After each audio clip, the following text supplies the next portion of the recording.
d'original et en même temps de symboliser l'accès au haut niveau à partir d'une base élargie.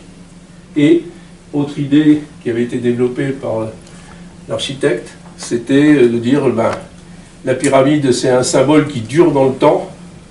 Les pyramides en Égypte, des pyramides en Amérique centrale, en Amérique du Sud, donc c'est quelque chose qui va durer. Donc ça c'est inauguré en 82, c'est conçu comme une maison, avec 16 lits, une dame qui fait la manger, qui fait la lessive, une petite salle pour les études, un vestiaire, un entraîneur. C'était le modèle de l'époque. Ça augmente un petit peu dans les années suivantes, et en 92, la Fédé décide de changer les championnats, de supprimer le championnat de France cadet, il y avait à l'époque cadet, junior, senior, de supprimer le championnat de France cadet et de créer un championnat des 17 ans et un championnat des 15 ans. Et là, donc, il faut doubler les effectifs. On a l'opportunité d'avoir un terrain qui est juste de l'autre côté de l'impasse, là, et la maison qui est à côté, qui est à vendre. C'était les beaux-parents à Ferrer, qui habitaient là. Ferrer et Gomez étaient mariés, qui étaient 2 joueurs pro, étaient mariés avec 2 sœurs qui habitaient là. Et donc, ils décident de déménager, donc on saute sur l'opportunité, on rachète la maison et on en fait le logement de ce deuxième bâtiment. Et on refait un deuxième bâtiment, quasiment copie conforme du premier, avec un vestiaire.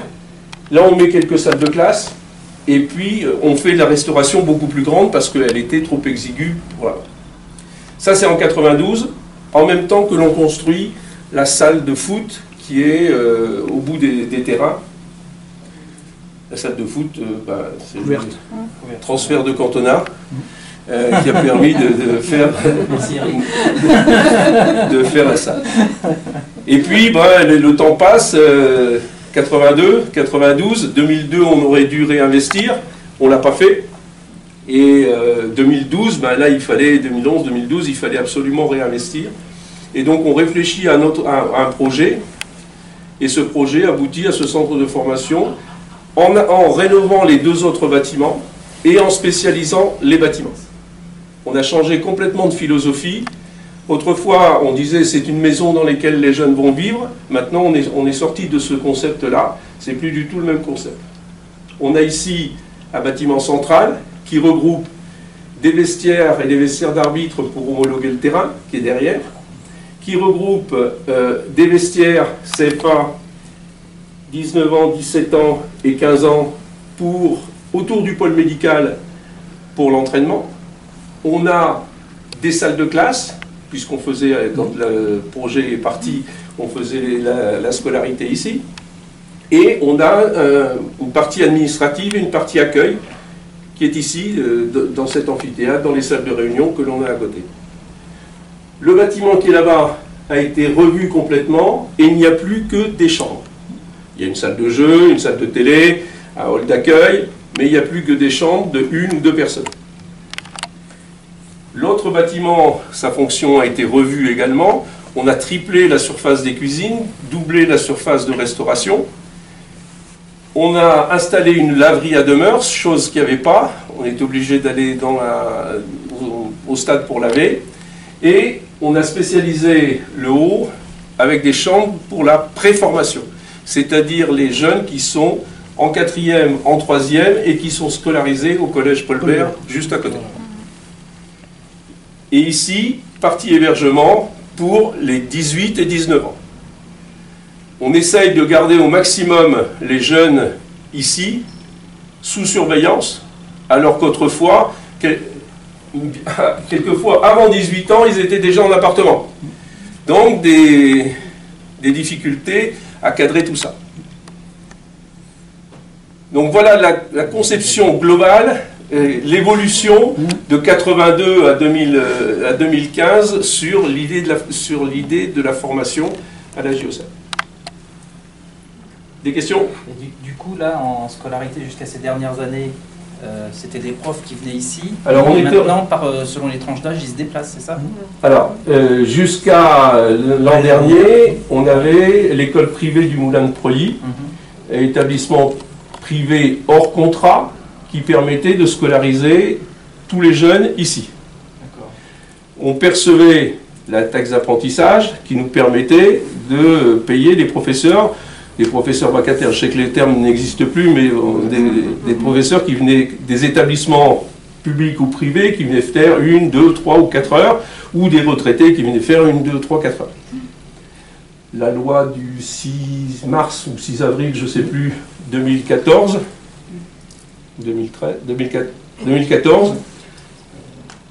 éjecte les établissements privés hors contrat à percevoir la taxe d'apprentissage. Nous ne sommes plus éligibles à la taxe d'apprentissage, à la perception de la taxe d'apprentissage. Donc il a fallu trouver une autre façon de faire les choses. Il y a eu un projet avec le lycée Fourier à Auxerre, avec l'éducation nationale, qui n'a pas pu aboutir, et un projet avec Saint-Joseph. Et donc on a une convention avec Saint-Joseph qui nous permet de scolariser nos élèves à Saint-Joseph, sachant que, pour des questions d'effectifs, la classe de seconde est restée ici. Ce sont les profs qui se déplacent, dont des profs d'Avalon, parce que Saint-Joseph a racheté Jeanne d'Arc à Avalon. Donc ce sont des profs qui se déplacent ici pour la classe de seconde. Mais les autres classes, c'est-à-dire première ES, première STMG, terminale ES, terminale STMG, seconde bac pro, première bac pro, terminale bac pro, tout ça va à Saint-Jean. Ça génère beaucoup de différences. La perte de temps dans le déplacement, parce que bon, il faut 20 minutes pour monter, il faut toujours prendre une petite marge de sécurité. Il manque des cours, ils sont dans des classes, par exemple en première STMG, ils sont 34. Donc c'est plus pareil qu'ici où ils étaient 6 ou 5 en cours ou 4 en cours. Bon, il y a du pour et du contre dans tout ça. Le contre, on sait qu'on préférerait que les jeunes soient ici, sur place, avec moins de déplacements possibles et toujours les profs à disposition. D'un autre côté, ils étaient coupés un peu du monde extérieur et c'est pas plus mal. C'est vrai, mais bon... Il y a les deux, mais si on veut vraiment purement football, c'était mieux quand ils étaient là à temps plein. Mais bon, on est à 2 mois, même pas 2 mois que la rentrée a été faite. On a travaillé en bonne harmonie, en bonne intelligence avec l'établissement, mais on n'a pas tout résolu. On a eu une réunion juste avant les vacances. On a déjà des pistes pour améliorer la formule l'année prochaine sur des cours qui seraient décentralisés ici. Pour vous donner un exemple, il y a des classes où il manque 1 heure de maths, il manque 1 heure de, je sais pas moi, d'anglais, et puis il manque 1 heure de français. Bon, il faut les rattraper.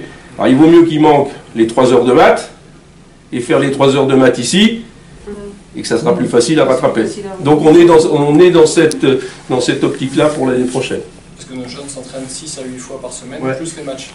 On est dans du vrai apprentissage, ils apprennent un métier. C'est vrai que c'est pas un métier comme pâtissier ou choses comme ça, donc on a du mal des fois à bien faire comprendre que c'est un métier qu'ils apprennent et c'est difficile, quoi. On a ici un triple projet, un projet sportif, c'est-à-dire devenir footballeur professionnel, un projet scolaire, c'est-à-dire obtenir un bac ou un bac pro, et un projet humain, respecter des règles, devenir des hommes, et ça, c'est aussi dans notre mission d'éducation, c'est assez difficile à mener parce qu'on reçoit des gens quelquefois qui sont déscolarisés, qu'il faut rescolariser, des gens de familles recomposées qui ne savent pas toujours que l'heure c'est l'heure, et voilà, qu'il y a la politesse, et vous allez le voir au fil des couloirs, il y a une répétition de ces règles qui permettent la socialisation et la vie en collectivité. Donc c'est tout ça qu'on mène en même temps.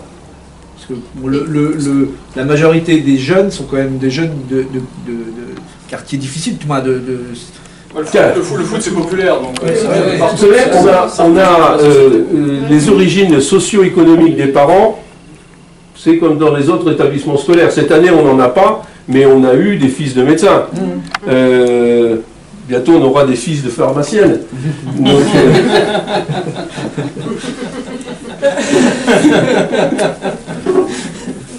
ou des fils de kiné. Il n'y a que des garçons. Il n'y a que des garçons.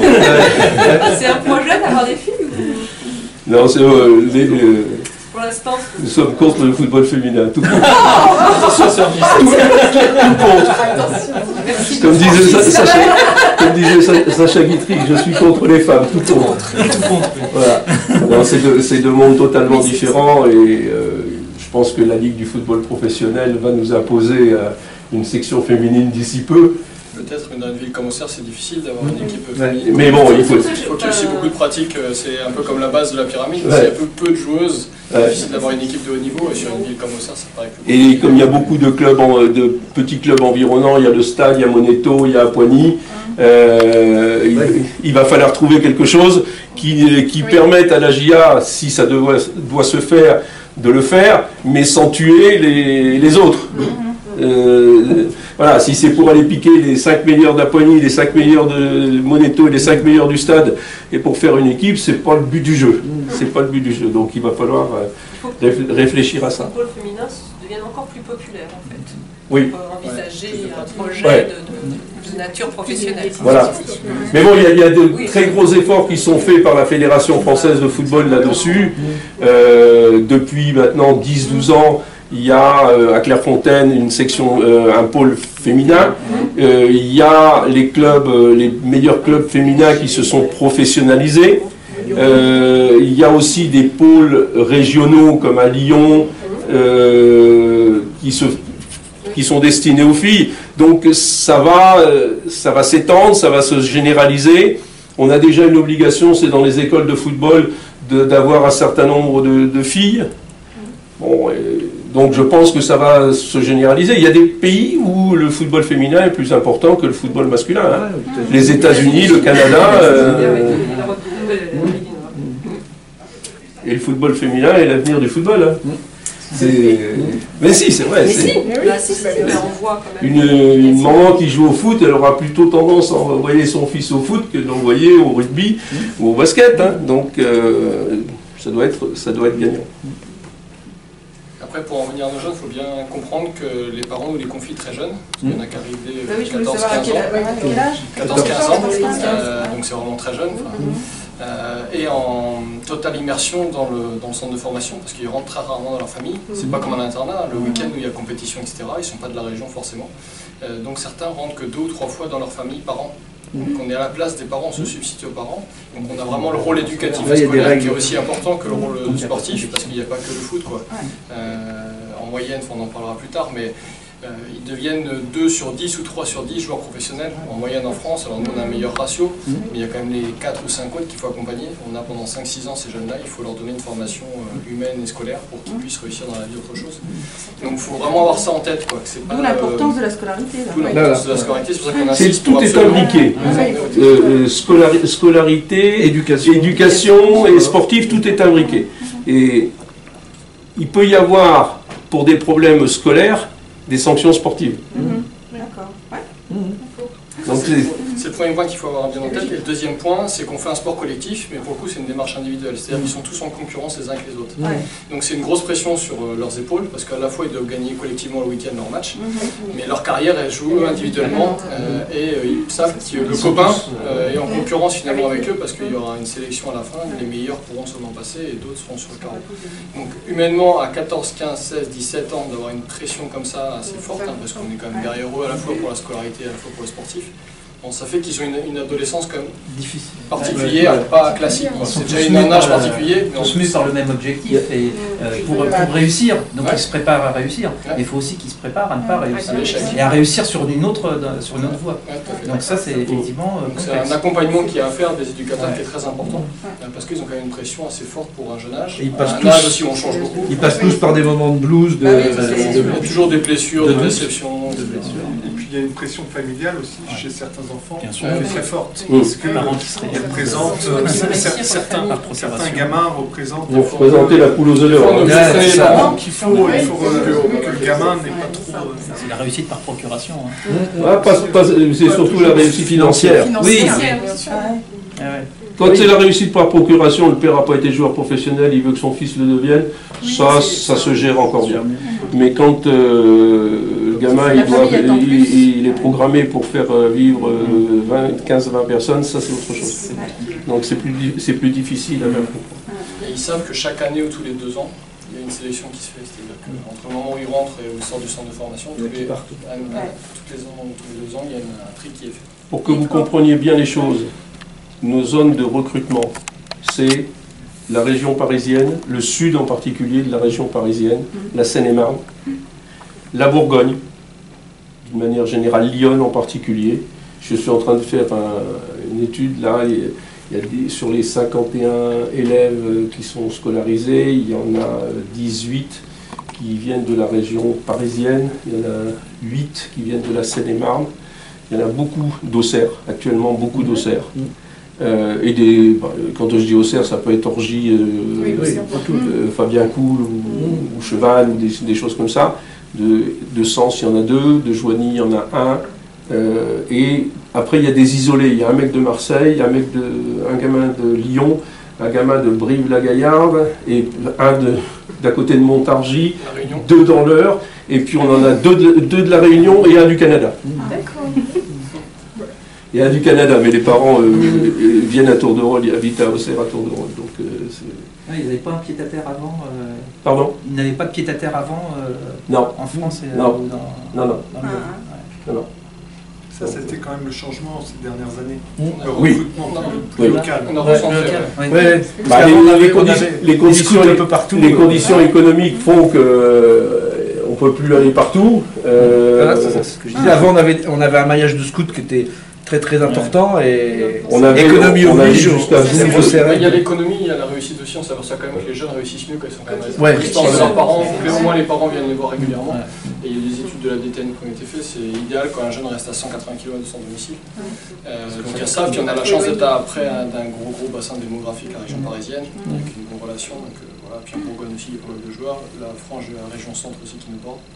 Côté Franche-Comté pour toi, notre futur c'est plutôt Sochaux. Bah oui. Un joueur pro issu de Besançon, je pense qu'il est par là. Et Greg Berthier de Lyon, il est de Sens. Il est de Sens. Non, bien sûr que la région de Franche-Comté a quand même un gros club comme Sochaux. Avec aussi un centre de formation. Oui. C'est un des prédécesseurs, c'est pas sur eux qu'on a copié, parce qu'on peut jamais faire, dans le football, on peut jamais faire de copier-coller. Il faut toujours s'adapter aux contraintes locales. Ce qu'on fait à Marseille, on ne peut pas le faire à Dunkerque parce que le climat n'est pas pareil. C'est vrai que Sochaux était un peu précurseur aussi. Oui. Il y avait à l'époque, quand nous on est arrivé dans le monde de la formation, on y était déjà en seconde division, il n'y avait pas trop.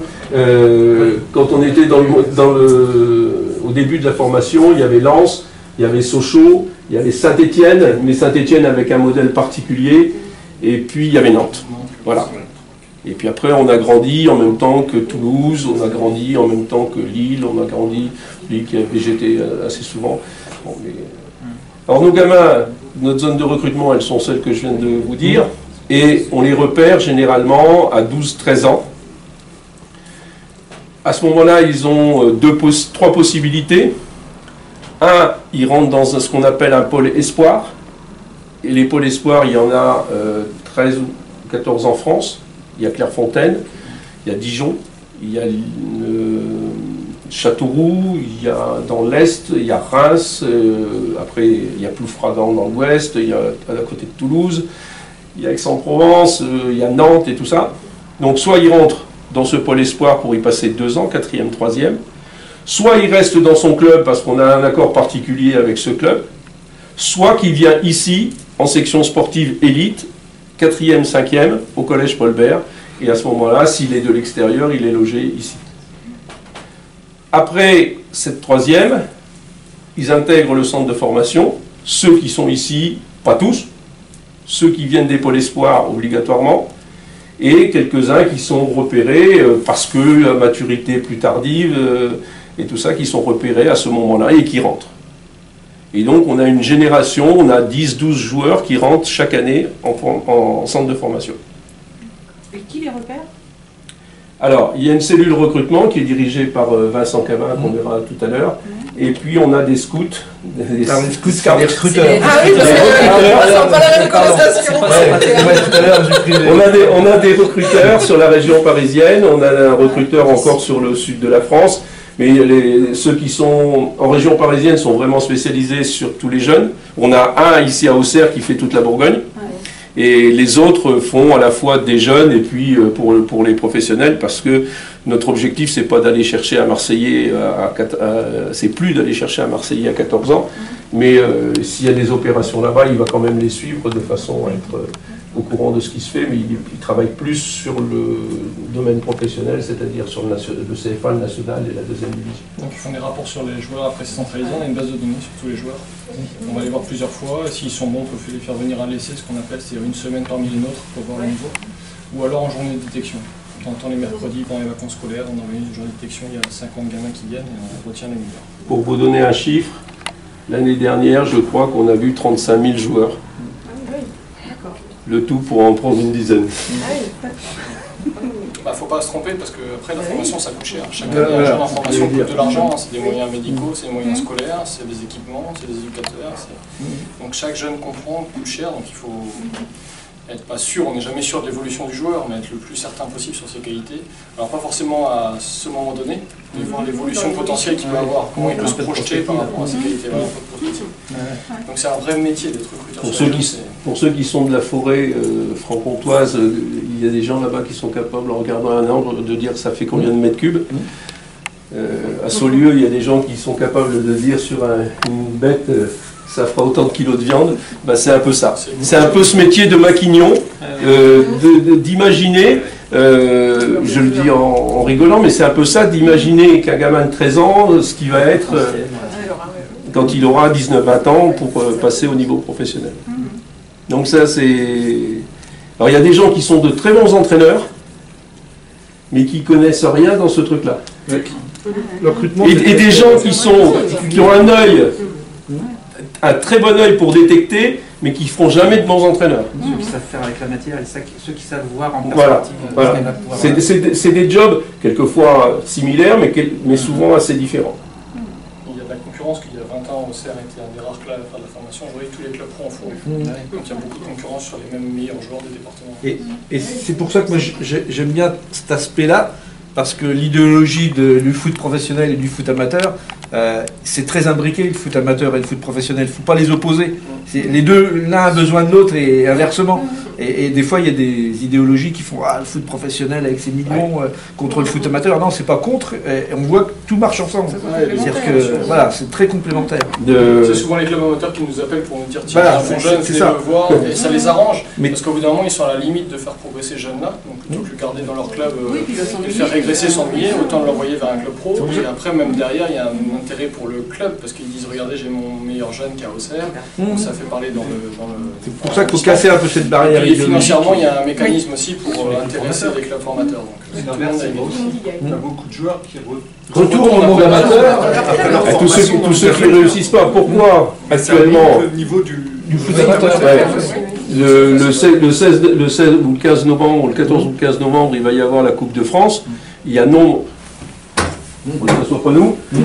Il y a nombre de clubs de deuxième division, ils rentrent là. Il y a nombre de clubs de deuxième division qui vont se faire éliminer par des clubs de CFA ou de CFA2. Hein. Parce que la quasi-totalité des clubs de CFA et de CFA2, ils sont tous passés par des centres de formation.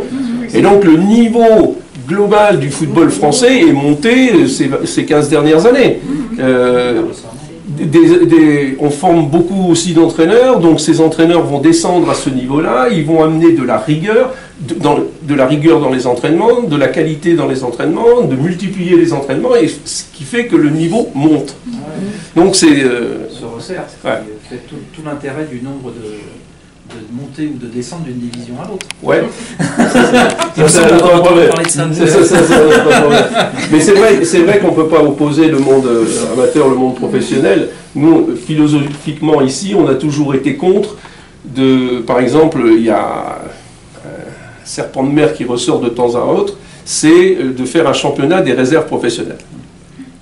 De les enlever de CFA et de CFA2 et de faire un championnat particulier. C'est une bêtise monumentale parce que les autres pays, la Belgique, l'Angleterre, pas l'Espagne parce que l'Espagne ne fait pas comme ça, l'Allemagne non plus, disent, mais vous avez de la chance, vos jeunes jouent des compétitions, vos équipes réserves, elles jouent des vraies compétitions, avec montée et descente. C'est ça qui fait l'intérêt de la compétition. C'est que on ne peut pas dire je fais de la formation et je me fous du résultat. Former, c'est aussi apprendre à gagner. Et pour apprendre à gagner, il faut un peu avoir la trouille de ne pas descendre. Ça a été fait dans tout sport où c'était les équipes espoirs qui avaient fait entre eux. Basket. Et au bout d'un moment, ça stagne. Voilà. Ça progresse plus. Et les commentateurs à l'inverse sont super. Parce qu'ils avaient obligation d'avoir cette équipe. C'est ce qui est extraordinaire, c'est que on pourrait penser que les clubs amateurs râlent en disant ouais, les pros de temps en temps ils faussent le championnat, et suivant qu'on a beaucoup de pros ou pas beaucoup de pros en CFA ou en CFA2. Et puis quand on leur a présenté, la Fédé leur a présenté le projet de faire des réserves professionnelles, ah mais surtout pas, c'est notre meilleure recette avec le derby. Quand on reçoit Auxerre ou qu'on reçoit Saint-Étienne ou qu'on reçoit Lyon et des trucs, grosse recette. Voilà, donc non, je pense que le monde du football a intérêt à garder son unité. Ça c'est un avis tout à fait personnel, mais je pense qu'il a intérêt à garder son unité s'il veut être efficace. De même qu'on ne peut pas couper l'équipe de France des clubs comme par exemple dans le rugby, où ça va pas très bien. Ah bon? C'est moins qu'on puisse dire. Bon, mais voilà. Alors, ils ont d'autres problématiques de nombre de matchs. Ce que je vous propose de faire, c'est de faire véritablement la visite. Et si vous avez des questions à poser, si vous ne voulez pas vous embêter avec vos vêtements et vos manteaux, vous pouvez les laisser là, il n'y a aucun souci. C'est pour essayer de trouver l'utilisation qu'on pourrait amener en tant que région, voilà, par le biais du centre. Parce qu'on sait qu'aujourd'hui... Par exemple, toutes les formations d'arbitres, l'Arbitre de Bourgogne, ils nous demandent des locaux, parce qu'ils cherchent souvent des locaux à la fois avec classe et terrain, donc nous on est l'idéal, parce qu'on est tous sur place. Ça peut pas être réservé au foot, du coup. Non, voilà, c'est ça.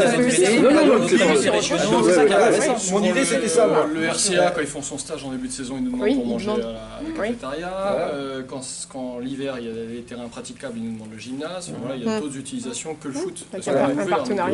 Comme on peut plus avoir des aides directes financières avec les nouvelles réglementations, on peut avoir des aides indirectes par l'utilisation, par le biais de fédés, de ligues, des choses comme ça. Pour rationaliser l'équipement. Voilà, c'est ça. Et il y a beaucoup d'entreprises aussi qui viennent ici faire des séminaires. On va recevoir au mois de décembre, 5 jours. Une école d'agents de joueurs pendant 5 jours. On a reçu Domanis qui a fait ses conseils d'administration. Les centres Leclerc, Lyon Républicaine Centre Presse qui vient ici. Ça fait un lieu un peu différent d'un autre. Ouais, voilà. Il y a une dynamique, en plus, un équipement sportif, ça donne une dynamique. Peugeot. Et puis il y a de l'argent public, 2000, donc c'est bien utilisé. Non, mais il faut utiliser, donc c'est ce que... Je parlais de rationalisation, c'était ça. Allez, on avance. C'est l'intérêt de tout le monde. Et des financements, bien sûr. J'y étais. Ici, dans l'open space, il y a la partie, non pas administrative, mais la partie sportive. C'est déjà salué tout à l'heure. Bonjour. Bienvenue. Bonjour. Bonjour. Mathieu, on ne s'est pas vu, mais Baptiste, on s'est vu. Donc la partie recrutement avec Vincent Cabin qui est responsable du recrutement, Jean-Marc Tobilon, puis là l'open space où il y a tous les coachs. Bonjour. J'ai souhaité, parce que j'ai fait des plans de ça, j'ai souhaité qu'il y ait un open space où les entraîneurs peuvent discuter. On a l'entraîneur de 17, l'entraîneur de 15, l'entraîneur de 19, du CFA. Le gardien, un préparateur physique, un adjoint des 19, l'autre préparateur physique. Voilà, ça permet de travailler. Je sais pas si tu vas bien, c'est un gars qui cherche encore un peu. Avec la vue sur le centre. Joradé. Non? Vous le connaissez pas depuis longtemps, c'est pour ça. Là-dessus et vu sur le terrain. Ça tirait bien, toi. Non, c'est Mathieu qui paye là. C'est Mathieu qui paye. C'est chambré là. Je me cherche. Mais tu sais, Côté féminin. on est dans un côté très... Et tu dis que le Stade français, le Stade français en rugby, ils ont des maillots roses. Hein. Le stade français rugby, ils ont des maillots roses. Toi, tu as un côté C'est le féminin, rugby, faut que tu hein. l'exprimes. Je n'irai pas jusque-là. Il faut y aller délicatement. Ça doit, Le rose est trop violent, c'est pour ça. ça doit être ça, ouais. C'est le côté En fait, moi, ça m'a Là, on transformé. a une petite salle de réunion. Voilà, j'assume mieux. T'assumes mieux. Il va falloir qu'on parle. Là, vous êtes dans la continuité totale. C'est déjà ça depuis tout à l'heure. Bonjour. Bienvenue. Bonjour. Bonjour. Bonjour. Mathieu, on s'est pas vu, mais Baptiste, on s'est vu. Donc la partie recrutement avec Vincent Cavin qui est responsable du recrutement, Jean-Marc Bilot, puis là l'open space où il y a tous les coachs. Bonjour. Donc on a, j'ai souhaité, parce que j'ai fait des plans de ça, j'ai souhaité qu'il y ait un open space où les entraîneurs peuvent discuter. On a l'entraîneur de 17, l'entraîneur de 15, l'entraîneur de 19, du CFA. Le gardien, un préparateur physique, un adjoint des 19, l'autre préparateur physique. Voilà, ça permet de travailler. Je sais pas si tu vas bien, ouais. C'est pour ça qu'il veut faire le café. C'est un gars qui cherche encore un peu. Avec la vue sur le centre. Joradé. Non? Vous ne le connaissez pas depuis longtemps, c'est pour ça. Là-dessus et vu sur le terrain.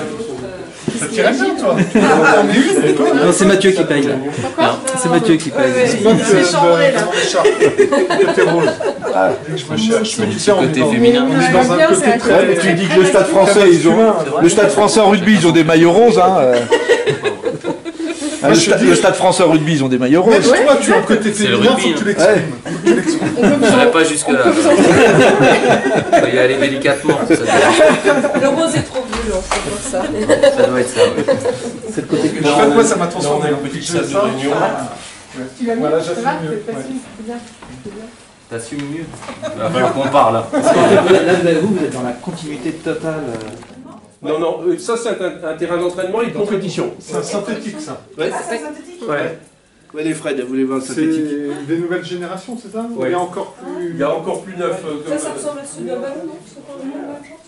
Mieux qu'un ballon. Oui, parce que même il doit être plus récent, mais ça, parce que Ouais. celui d'un ballon, il date déjà. Et vu sur le stade avec du champ. Et donc, tu vois, l'intérêt, c'est que tu as toujours un terrain impeccable, quoi. Bah oui. Pour les gamins, Je pour... sais pas, donc ça doit la nature.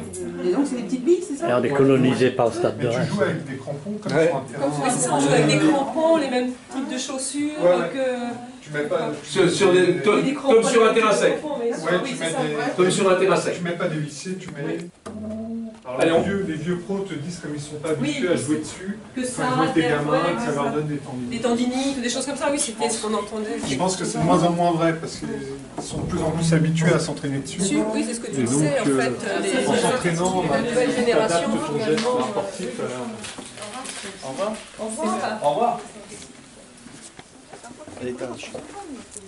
Oui, c'est tonique, tout en n'étant pas agressif.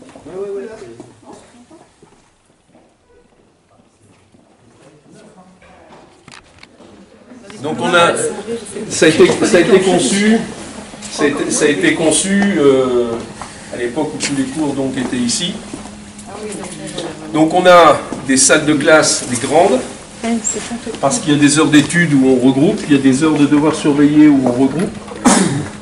D'accord.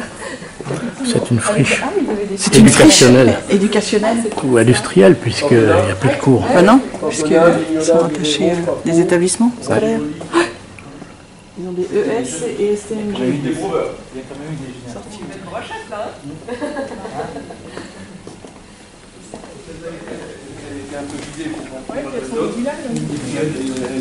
Elle était modulable et on avait aussi, on a des salles. C'est génial cette photo.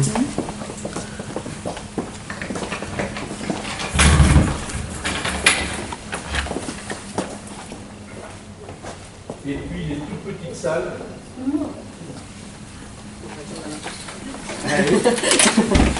Vous n'avez pas l'air d'avoir parti pareil. En fait, là, tout à l'heure, quand vous parliez de la réflexion par rapport à la rentrée prochaine, de dire vaut mieux avoir les 3 heures de maths ou 3 heures d'anglais ici. Est-ce que dans la réflexion, vous avez aussi fouillé la piste des heures de soutien qui peuvent, elles, être déconnectées de l'établissement plutôt s'il y a une heure Oui, il y a le problème déplacement des cours de rattrapage, c'est-à-dire des cours manqués qu'il faut rattraper, et le problème du soutien. C'est deux problèmes totalement différents. Mais qui peuvent, du coup... Voilà. Après, il faut trouver le temps, parce que les journées sont très très longues. Les journées sont très très longues. Alors on a des petites salles de classe, toutes ces salles-là sont des salles à 5. Toutes les salles sont avec le vidéoprojecteur et puis connexion Internet. Parce qu'en fait, ils ont tous au moins un entraînement par jour, d'une heure et demie, 2 heures, voire des fois, il y a des jours où ils doublent, non? Encore. On double le mardi, on double le jeudi. Donc tu mets 3 heures temps scolaire entraînement en plus. Oui, et puis les créneaux ne sont pas forcément... Alors quand on était ici, un programme d'éducation nationale, c'est 26 heures, 25-26 heures. D'accord? Quand on était maître ici, on faisait 19-20 heures. Parce qu'on va beaucoup plus vite. 4, 5. Donc, si par exemple vous avez 3 heures d'anglais, à 3 ou 4, vous pouvez réduire à 2, ça va passer quand même. Là, c'est pas le cas actuellement. Donc, ils ont beaucoup plus d'heures de cours. D'ailleurs, les résultats plus le transport scolaire, c'est bon. Oui, on était à 83, 83%. Comme ils s'entraînent souvent entre midi et 2. Ce qui est les deux trucs normaux, mais il y a aucune raison que ça soit Là, j'ai vu, vous avez des ES, STMG, ES. Première ES, première STMG, terminale ES, terminale STMG. D'accord. L'an prochain, on aura sans doute des premières S, on aura peut-être un terminal S s'il y a quelqu'un qui vient de l'extérieur. Mais on aura la classe de troisième, le seconde qui est là actuellement. Il y a une tête de classe avec le Canadien, avec 3-4 élèves là qui sont vraiment au top niveau. Et il y en a au moins 4 ou 5 qui vont à l'ARS. Très bien. Mais bon, c'est le bac le plus facile. Oui, c'est le bac simple. C'est le bac le plus facile. Pour ceux qui vont suivre pour celui qui est bon en maths, c'est plus facile. Le bac ES, il y a beaucoup plus de subjectivité. Il y a plus de rédaction. Et donc, quand tu es bon en maths, oui, non mais le problème c'est que c'est... il faut être bon en maths, ça c'est sûr. Sur les coefficients, tu les as sur les autres filières, sauf que c'est plus aléatoire. C'est-à-dire que la note en philo est moins assurée, même si tu es bon en philo, que la note en maths. Ça, non, ma fille qui a fait 20 en philo. Voilà, une des deux a fait 20, l'autre n'a fait que 13. Ce que je n'aurais fait de l'année. D'ailleurs, c'est un bac. Je lui dis tiens. Mais on a notre je l'aurais peut-être transmis les jets que je n'ai pas trop moi-même. On peut l'utiliser de deux façons. Alors c'est avec les postes. Une en bac L et l'autre en bac S. Merci. Donc une avec le coefficient 7. 20 coefficient 7, il était à peu près 30. Oui, tranquille. On passe maintenant dans la partie nuit. Le correcteur, je crois. Je ne vous ai pas parlé de la déco. Quand vous êtes monté, vous avez vu toutes les unes de Lyon Républicaine ou de l'équipe qui retracent les grands moments du club. Quand vous êtes dans la partie scolaire, c'est des reproductions d'œuvres d'art pour leur donner un petit peu l'accès à l'art. Et puis, dans toute la partie nuit, ce sont les joueurs du centre de formation qui sont devenus professionnels, sauf 3, qui ont Zarmac, Chifo et Seja. Les joueurs emblématiques sans être passés par le centre de formation. Qui ne sont pas passés par le centre de formation, mais qui ont marqué, j'allais dire, définitivement la culture agiliste. Oui, c'est sûr. C'est pour les faire rager la nuit. Ils s'en souviennent pas, ils les connaissent pas. Ils les connaissent pas. Mais avec les noms. Oui, il faudrait mettre une étiquette. Le même Bolly le connaît. Vailly, là, moi, parce que je le connais bien, mais il y en a qui ne le connaîtront pas. On a deux studios, des grandes chambres, on a 2 studios. Il y en a un qui est occupé par le. Il y en a qui. Alors on a des visiteurs réunionnais, il y en a un qui est occupé par des gens de la Réunion qui sont arrivés ce matin, et l'autre par un préparateur physique, des pros qui occupent le studio. On a voulu ça parce qu'en début de saison, quand il y a un pro qui arrive, qui est tout seul, le mettre à l'hôtel, on préfère le mettre là. Et ça va, c'est ça de télé.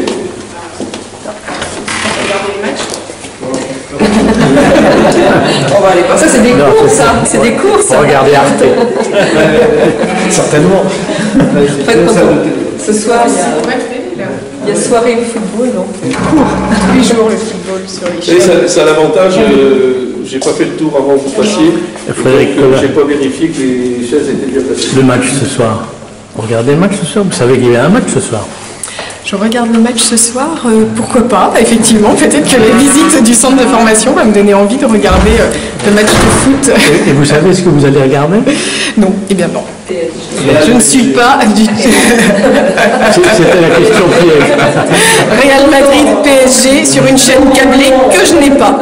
Non, sur une chaîne câblée. Merci, voilà. Donc non, je ne regarderai pas ce soir à la télé.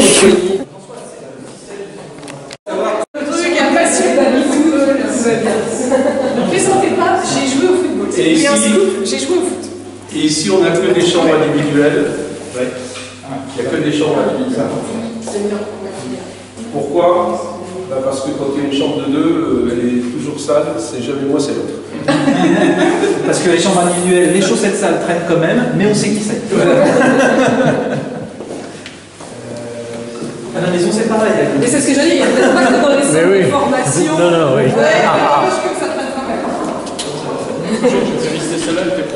Ah oui, vous savez lesquels en fait? Depuis le gamin, toutes les semaines. Futur champion. C'est quelque chose de très naturel, je ne prends pas de photo. On a beaucoup insisté sur la literie, puis matelas, enfin sommier de haute qualité, matelas de haute qualité. Et il n'ouvre pas ses volets, mais ça c'est normal. Ah, ça c'est. Ceci dit, la pluie tout à l'heure venait de ce côté-là. Du coup, ils ont un sanitaire, il y a le dortoir, il y a le lavabo. C'est un peu plus petit qu'une chambre d'Ibis. Encore un champion. Mais les prestations, c'est l'équivalent de futur. Mieux au point de vue. Non, c'est pas. Les conditions d'accueil, quand même. Là, c'est la partie restauration. Restauration avec des chambres, des petits. Ceux qui vont au collège, je crois donc que tu as un gardien par salle. Par bâtiment en fait. Par bâtiment. La salle des sports tout au fond. Là, le restaurant. Des jeunes gamins. C'est des grands, parce que là c'est des grands. Ah non, mais là, oui.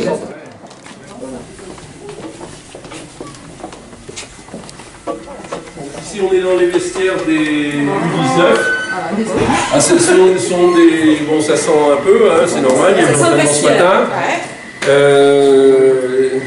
Le matin, quand vous arrivez à 8h, c'est propre. Après, le soir, un peu moins. Mais bon, c'est aussi comme ça. Hein.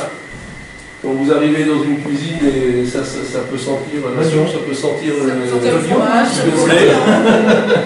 Et la vestiaire de foot. On a fait une raclette. Non, alors j'en ai des. Oui, d'accord. Donc les vestiaires, j'allais dire simplistes, il n'y a pas de plafond, mais chacun a son casier. Pour la construction du centre de formation et la rénovation, on a fait appel quasiment qu'aux entreprises locales, sauf pour la peinture où c'était une entreprise du côté de Courtenay et un bureau d'études qui était de Troyes. Et je crois une entreprise dijonnaise pour l'étanchéité d'un certain nombre de choses. Mais sinon, là par exemple, ces casiers, c'est l'entreprise de Champ, comment elle s'appelle? Et donc, c'est une entreprise de Champ qui a fait ces casiers. Il fait des équipements pour Airbus, pour... Vous avez une vidéo? Dans tous les vestiaires, il y a un vidéoprojecteur. Tactile. La boîtier, positionnement, voilà. D'accord. Je veux dire, tout a été pensé pour que ça puisse servir, par exemple les salles de télé, les coachs peuvent faire leur causerie d'avant-match quand ils jouent à domicile là-dedans. tous les mois et demi, ils font des montages et ils prennent en individuel un joueur. Voilà ce qui a été, voilà ce qui n'a pas été sur le truc. Donc c'est quelque chose de très formaté, de très pointu, et il n'y a rien de mieux que l'image pour ça. Parce que si vous lui dites à un joueur, bah là t'es mal placé, tu aurais dû faire ci, ouais non, il y avait, bon, il y a l'image, c'est parlant, c'est la réalité. Regarde. Bon, là, ça nous tient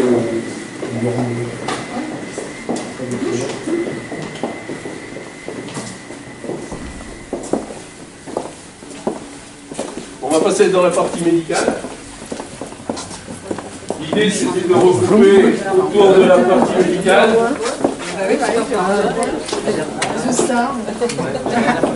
L'idée, c'était de repartir. Muscu.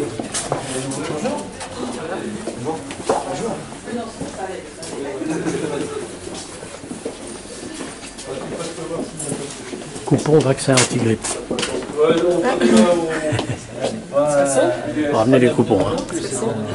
Sinon les amendes vont bientôt tomber. Et oui, c'est important. Avec les électrodes et tout. Je trouve qu'il y a beaucoup de médecins. Donc on a une salle d'attente, un cabinet, le cabinet du médecin. Le médecin passe tous les matins de midi, de 11h30 à 1h30. On a un deuxième espace pour un cabinet médical, mais qui est pour l'instant pas utilisé. Et on avait un Cybex, prévu une place pour un Cybex, et puis les pros nous ont piqué le Cybex, et donc il est à côté des pros. Oh François. On aurait pensé à une petite thalasso, un petit machin comme ça. Un petit couloir de marche. Ici, ils ont tout là. Après. Et entrez. Comment un espace physiothérapie. Et puis ici, un espace de réathlétisation. Oui, un peu doux quand même. Bonjour. On va peut-être pas marcher ici. Je sais pas qu'on marche. Vous avez vu ? J'ai essayé.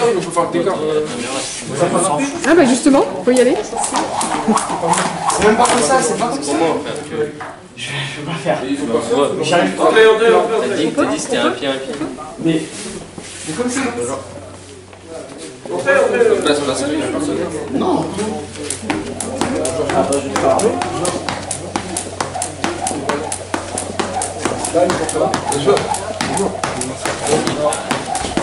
Donc là, on a un espace de... Regarde. C'était ça que je te demandais.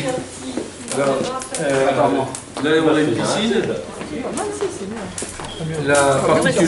Cette piscine a trois particularités. La première, c'est qu'il y a un escalier qui descend à l'extérieur, là et là, et que le kiné qui est en soins, qui est en charge du blessé, le voit par les vitres. D'accord ? La deuxième, c'est que vous, sur le côté droit là-bas, vous voyez deux boutons. Il y en a un qui commande une lance pour faire des hydrogènes, des massages, et l'autre qui commande trois buses, une buse au niveau des chevilles, une buse au niveau du genou, une buse au niveau des hanches. Et ici, vous avez l'image. Le deuxième bassin, c'est un jacuzzi. Et là, c'est un bain.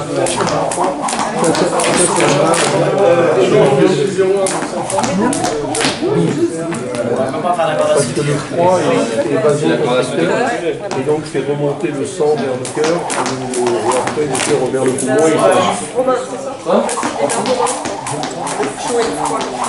Non, des bains scandinaves. Non, mais il y a aussi, je sais plus, en Andorre, il y a tout un complexe comme ça où il y a tout un tas de bains et on passe justement de l'un à l'autre très positivement. Il y a même un truc qu'on met, ça fait consommer plus d'oxygène. Ça a consommé de l'oxygène, ça. Ça chasse le sang vers le cœur et le cœur le chasse vers les poumons et là, le poumon il s'oxygène. C'est un moyen de récupération. Il y a d'autres moyens. Il y a la cryothérapie quand on les met dans des trucs isothermes à moins 170. Vous voyez quoi. fallait que vous voyiez. On en parle le centre, mais si tout le monde ne le voit pas, donc c'est bien d'avoir. Ouais, top, je suppose qu'il n'y a pas beaucoup de.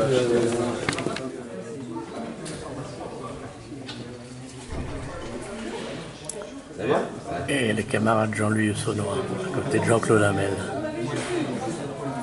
Et de Matiché qui est de Barré.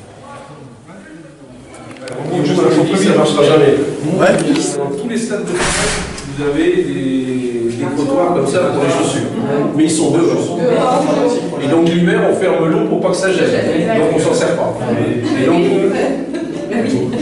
mon idée c'était de mettre à l'intérieur, de chauffer et de rester. Vous voyez dans les détaillés parce que c'est l'entraînement ce matin, mais vous êtes passé dans les couloirs sont propres. Et les vestiaires sont...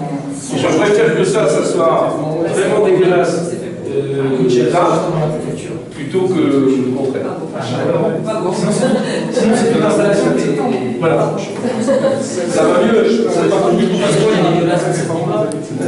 Si, ça c'est vrai. C'est vrai que ça, si tu l'as pas vécu, ça c'est l'expérience.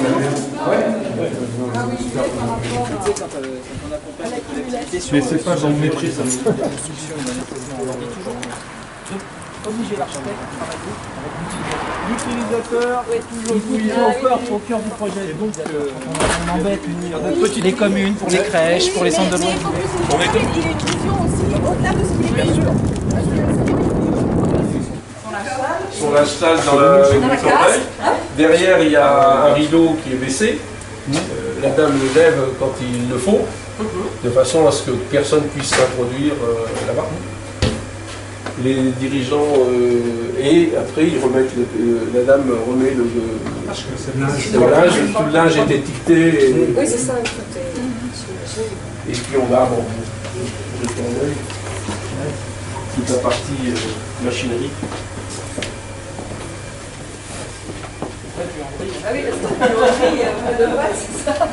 C'est près de vrai, oui. Près de vrai. Ça, c'est Vous avez une grande famille là. Il ne faut pas oublier que Bièvre lave le linge personnel des gamins, les draps, elle lave également tous les équipements d'entraînement et tous les équipements de match. Bon, alors il y a des grosses machines.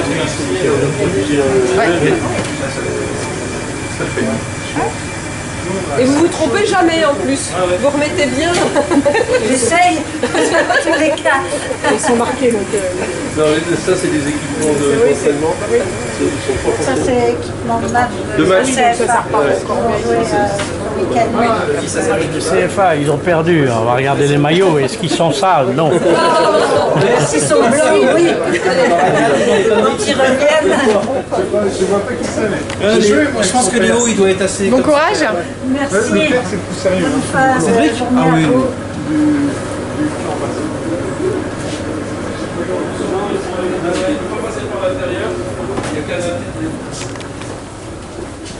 C'est une grosse famille.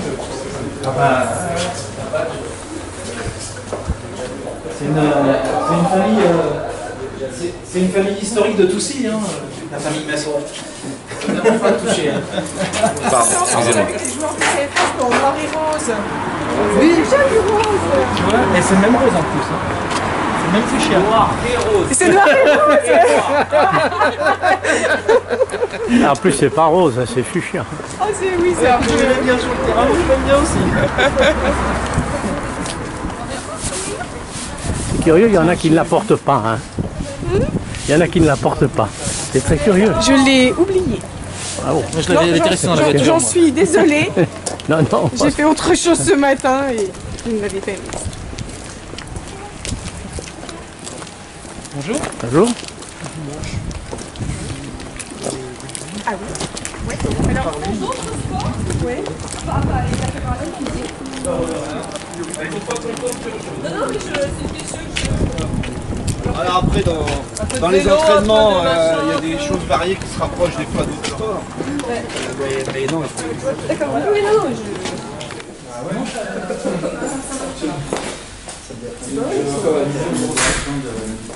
Autrefois, on n'avait que cette superficie-là. Et donc, on a rehaussé à cause des problèmes d'eau. Donc, on a doublé la surface de restauration. On peut manger à 130. Et puis, on a triplé surtout les surfaces de cuisine, de stockage. Tout est préparé ici. Ouais. On a un prestataire de service qui est Elite Restauration. Et donc, qui prépare là. Il y a en permanence 3 cuistots, 3 personnes à la cuisine. Donc, self. Il y a un diététicien ou une diététicienne, j'imagine. On va groupe Elite directement. Et après, revenu et corrigé. C'est quand même important, la partie sportive de haut niveau quand même. Et puis la connaissance, la croissance, etc. Et la croissance, oui, mais bon, c'est surtout une question de bon sens. Oui. C'est une question de bon sens, il ne faut pas mettre de viande rouge juste avant le match ou après le match. Qu'est-ce que vous corrigez alors? La viande rouge et du codos? Non, je regarde un peu qui. C'est le sujet, la viande rouge.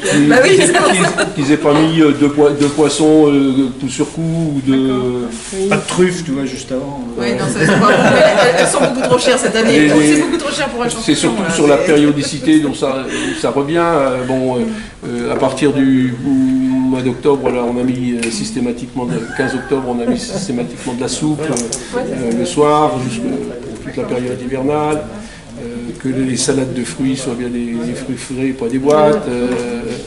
Voilà, c'est une question de bon sens, tout simplement. Les pros viennent manger ici au moins une fois par semaine. Et puis après, c'est à la demande. On est capable de... Quand il y a des entreprises qui veulent manger, on est capable de faire des prestations de gamme. On peut faire un séminaire. Oui, c'est ça. Là, par exemple, on va recevoir Saint-Jean vendredi, 15 profs de Saint-Jean, il va y avoir un buffet. Donc ça ne va pas être au plateau, ça va être un buffet. Il faut savoir que c'est ouvert, pas 365 jours par an, mais c'est ouvert souvent. Hein. C'est-à-dire que ça va rouvrir le 1er janvier. D'accord? Et ça ne va refermer que 2-3 jours à la Toussaint suivante. Ah oui. Et peut-être 4-5 jours, une semaine aux vacances. Pour l'été. Oui, parce que même s'il n'y a plus d'activité physique, ceux qui passent le bac, ils sont encore là. Et les pros vont reprendre le 18 ou 20 juin. Cette année, il y a l'Euro, ça va être un peu plus tard peut-être. Il y a des stages de foot pour les jeunes. Et puis, on fait des stages de foot aussi pour les jeunes, donc ça ferme quasiment jamais. À part les 15 jours de Noël, là, ça ferme pas. Alors c'est une grosse contrainte. C'est aussi pour dire qu'en fin de compte, la GIA, il y a beaucoup de sous-traitants, comme Elite, des choses comme ça. C'est-à-dire que ça fait travailler quand même un paquet d'entreprises autour, de gens. Il y a l'entretien. Oui, toute la maintenance. L'entretien, la maintenance, on a des contrats de maintenance pour l'ascenseur, pour les portails, des trucs comme ça, ou la climatisation, ou des choses comme ça qu'on ne peut pas faire, mais aussi on a deux employés. Les entreprises de nettoyage. Oui. Non, mais c'est un vrai impact économique. Il y a Elite, les sortes de matchs à festin, les transports assez rapides de Bourgogne. Il y a beaucoup d'entreprises impactées par la Il y a de l'emploi direct et de l'emploi indirect. L'UCPF avait fait une étude pour un pro, ça induit 23 emplois indirects. Dans l'économie du foot, entre les salariés du club. On a 2 kinés, le médecin est vacataire, il passe 2 heures ou 3 heures par jour. Les kinés, il y en a un qui est à temps complet, l'autre à 70%. On a toujours un kiné stagiaire en plus. Au niveau des entraîneurs, ils doivent être une douzaine. Il y a une seule secrétaire, il y a 2 personnes au recrutement. Voilà, ça fait de l'économie. Il y a un surveillant dans chaque bâtiment pour la nuit. Et donc, ça fait beaucoup de monde. En tout, 97 équivalents temps plein. La GIA. Au total. Juste le club. Oui, club. Sans compter les sous-traitants. Sans compter les joueurs. Les joueurs pro, oui. Les jeunes. Monsieur Turpin, les normes d'accessibilité, est-ce qu'elles s'appliquent à un endroit comme ceci, alors que par définition, ce sont des valides qui... Oui. Bah oui, le nouveau bâtiment est totalement aux normes. Ascenseur, rampe d'accès, marquage au sol. Non mais il peut y avoir un professeur, un médecin, c'est quand même un peu une aberration, quoi. Il y a même à chaque étage, j'aurais pu vous les faire voir, mais à chaque étage, il y a une chambre handicapée. À chaque étage, il y a une chambre handicapée et à chaque étage, il y a une chambre d'isolement en cas d'incendie. Mais c'est l'avantage, c'est que ça permet aussi de l'utiliser pour des séminaires, des choses comme ça. Pour accueillir d'autres qu'on publics. pourrait pas. Oui.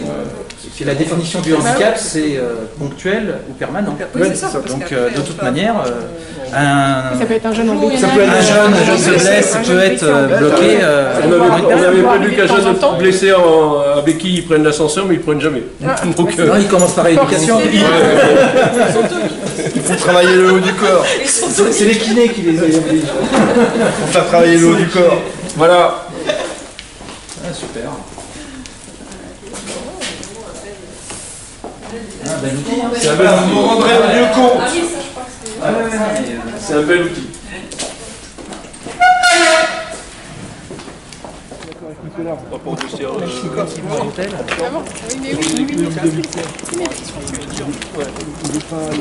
Voilà, je pense que c'est ça. J'ai dit que je te fais.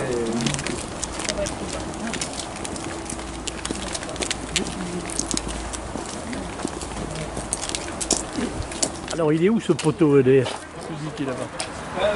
Attends, je termine avec eux. Ouais. Pas la chandelle. Mais en terrain de repli, si l'annexe 3 était un coup en dégel, en gel, on pourrait se replier là-dessus. Donc il y a 4 vestiaires aux normes, 2 vestiaires d'arbitre, un local d'infirmerie, un local antidopage. Et les normes d'éclairage sont les mêmes Non. Parce que je suppose que ça...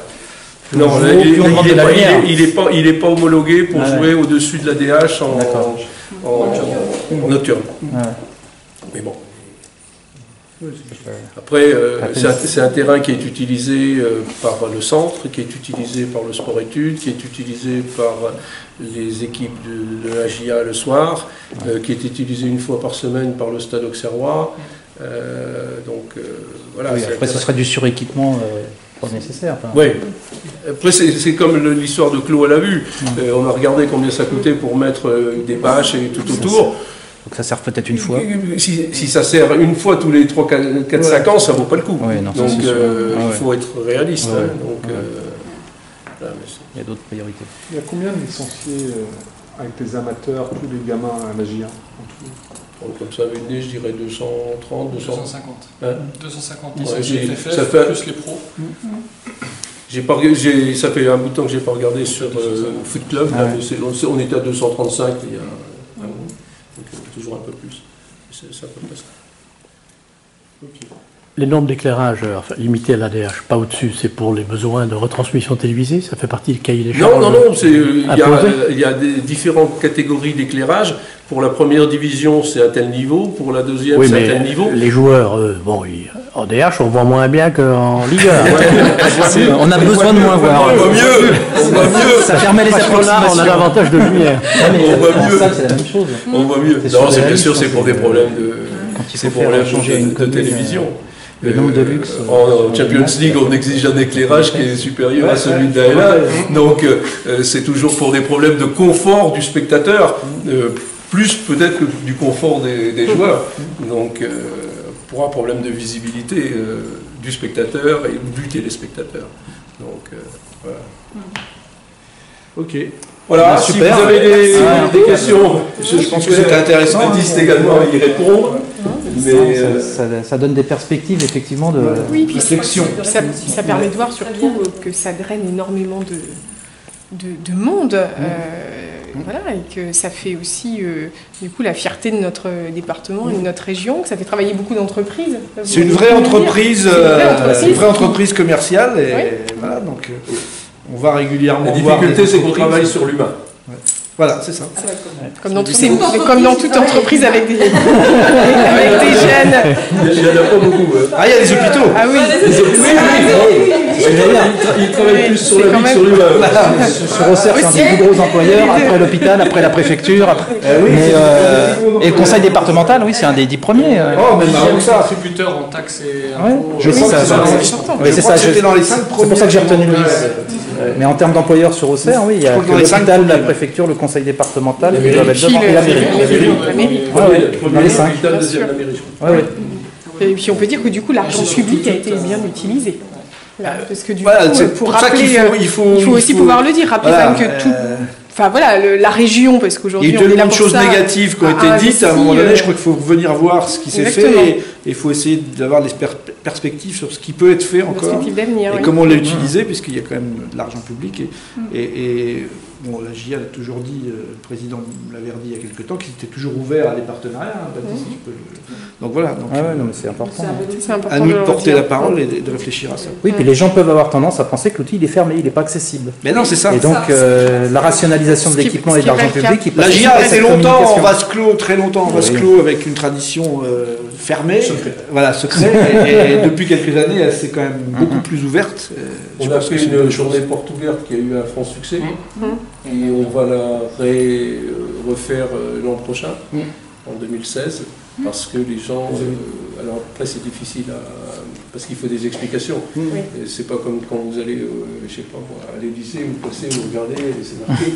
Là c'est pas la même chose. Il faut des explications comme je viens de vous donner. Donc ça veut dire qu'il faut organiser. Mais c'est vrai que les gens sont assez interloqués. Ne pensent pas que derrière ces murs il y a autant de personnes qui travaillent, on y fait telle ou telle chose. Ils font du foot. L'impact sur la scolarité à côté. Ça se limite pas aux 11 joueurs en short blanc le vendredi soir sur la plage. Voilà, souvent c'est l'image qui... Voilà, c'est pas que ça qu'il faut se dire. C'est pas que derrière il y a beaucoup de choses. Sur le plan sportif, sur le plan scolaire, sur le plan humain. Moi je dis toujours qu'on aime ou qu'on n'aime pas le foot, ça crée de l'activité, ça crée du dynamisme. Un club sportif, ça crée de l'emploi. Et la sous-traitance qui travaille, ça crée de la communication gratuitement pour le territoire. Ça donne une image de dynamisme. On a tout intérêt à ce que le club se porte bien. On aime ou qu'on n'aime pas le foot, c'est pas le sujet. C'est ce que ça crée, ce que ça génère autour. Je crois qu'on ne peut pas rester indifférent aussi. Et quand on a des milliers et des millions de licenciés sur un sport comme ça, populaire comme cela, qui touche tout le monde, c'est vrai que... Voilà, enfin, après, effectivement, on peut toujours aborder et critiquer. Puis une telle histoire, une telle image dans ce club que... Oui, c'est quand même aussi un club historique. C'est un des blasons du département quand même. Le blason du département, oui. Sportivement, c'est le blason du département. Il y a le Chablis. Il y a le Chablis et il y a la GIA. Il y a la Puisée. Il y a le Chablis et la GIA. Et la Crue. C'est un peu moins cité, on va dire, mais bon. Non, mais c'est sûr qu'avec le Chablis, c'est une des images de marque du département. Donc, c'est pas anodin. qu'on porte à la région. Au-delà du département et même dans toute surtout que la région va grandir. Voilà, c'est pour ça. La région va grandir.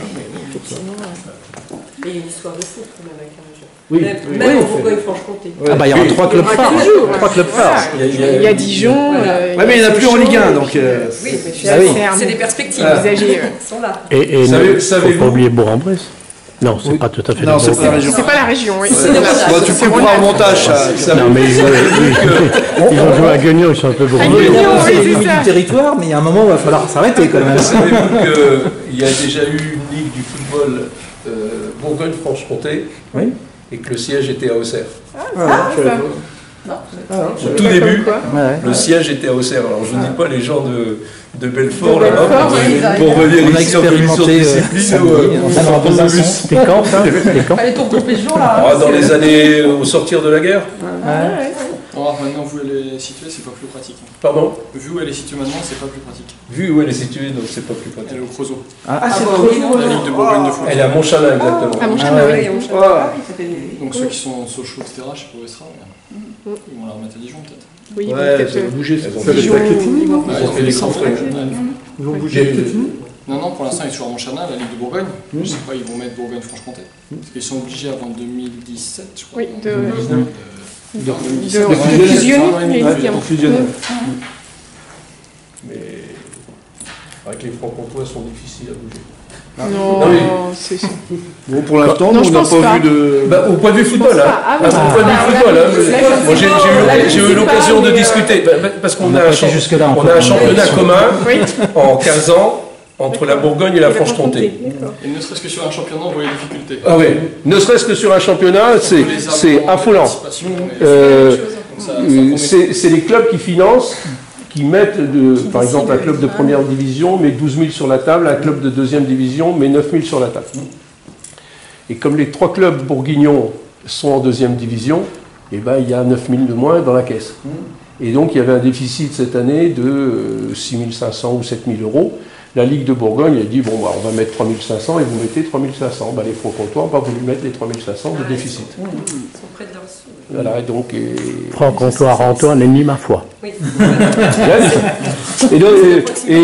Pareil sur l'organisation du championnat, c'est toujours très difficile. Quand c'est eux qui... Une année c'est la Bourgogne qui le gère, une année c'est la Franche-Comté, c'est toujours très difficile l'année de la Franche-Comté. Quand il va falloir fusionner... Peut-être se résoudre avec Ça va suivre Avec la fusion. Je sais pas. Mais bon, après dans le football, dans les directions des ligues, bien souvent c'est des anciens qui sont là et pas très modernes. Donc, un peu de renouvellement. Ça va bouger. La Ligue de Bourgogne a bougé là dernièrement. Elle a pris un coup de jeune avec Fontenoy, avec les gens qui sont arrivés. Ça a été beaucoup plus dynamique. Mais avant, il fallait traîner. Hein.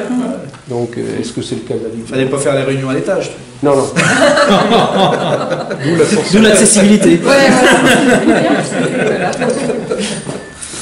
On verra. Bon, en tout cas, merci beaucoup pour cet accueil. Merci Bernard. Bonne fin d'après-midi. Merci à vous. Je vais récupérer mon manteau. Ah bah nous on y a été, tu vois. On a oublié. Je vais retourner aussi. Merci.